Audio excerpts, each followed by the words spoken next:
Come on, man. Come on. One of the things that's making me really lost and all this stuff that people have asked me about is this whole lawsuit that the Democratic Party brought about the emphasis voting that I guess now is going to the Supreme Court or something. Can you give us some background on that, how that all happened and what the issues are? Well, I can tell you on that election, District 105, was 19 votes difference, and the lawsuit did involve emphasis voting, which is also deselecting the vote. Because you know on touchscreen, when you vote a straight party, it highlights everybody on the ballot for that party. And the argument was voters were getting confused going down the ballot and touching a highlighted candidate, emphasizing their desire to vote for a candidate without realizing when that light went off, they were deselected. And what ended up happening, that didn't go forward, but what did go forward on that lawsuit was it was said we didn't pre-clear adequately the equipment to show what it would do for emphasis voting, deselect voting. And I can tell you what happened in '98 when we bought the system. We hired a very reputable attorney for Bickerstaff Heath to do our submission to the Justice Department for the equipment. When we upgraded, we had them to do the submission. We have since submitted, after this lawsuit, to the Justice Department, make sure we clarify that issue. We did get pre-clearance, but that's what's carried forward is the question of did Dallas County appropriately pre-clear that issue. Now, the only thing I'll tell you about it, every electronic voting system in the state is the same way. It was federally and state certified.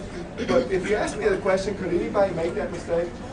I've seen everything. I've seen voters, when I say shade in an oval, they circle the oval. I've seen them mark out every name when they're supposed to shade an oval.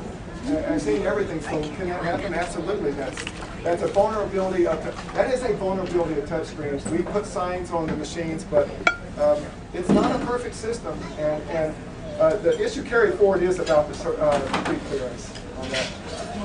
And I'll tell you the other thing. I want to say one last thing because Commissioner Price mentioned this, and it was on some depositions or something about Goolsby.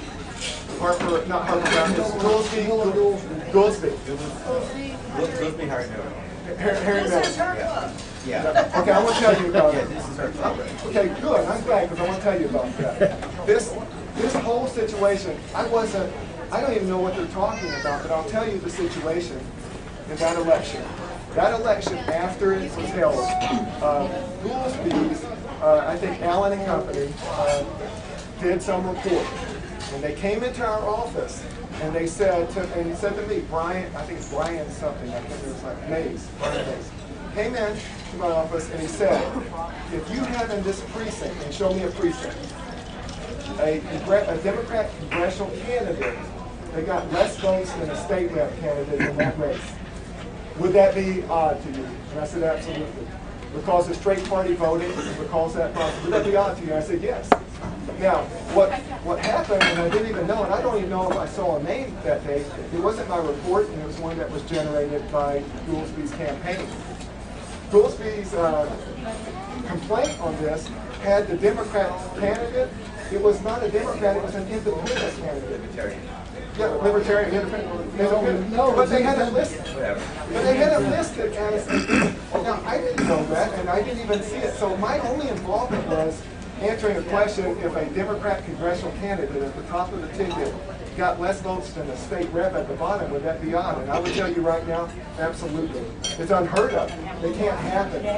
It's a straight party and down ballot drop off and all that stuff. So he's referring to something I had nothing to do with, what a report I generated, wasn't anything I did. And in deposition, Brian Mays, I think, said, where he got information from the election department. He didn't get that Democrat, that independent candidate listed as a Democrat. They did that on their own somewhere outside of my office where they brought that report in and Harriet sued him. And that's what the whole thing was about. It was nothing that I gave anybody. But that's the nature of the beast. There you go. Okay, and one more, and then I'm going to have to get my family out of here, I think. When these new folks come in, are you expecting to be able to, I mean, you have an encyclopedic knowledge of all these things, as probably does Danny. Are you folks going to be able to help them? They're going to ask for help, you think? Well, I would, if anybody called me, and there has been no calls to me. In fact, I went to the warehouse. I resigned on Thursday. Went to the warehouse and told my guys on Monday how much they meant to me, and just kind of explained the situation to them. Went back home that day. Got a call from Daryl Martin saying, you know, it'd be better if you don't come back in the office. I had a whole month until my resignation. That afternoon, they boxed up everything in my office and brought it up and dropped it off in my garage. So that's. You haven't even been back. I'm not really wanted back. Let me put it that way. Yeah. Let me ask a quick question myself. How many people here are election judges or alternates? There you go. Thank you. Thanks for coming. And that's what made the difference right there. Thank you.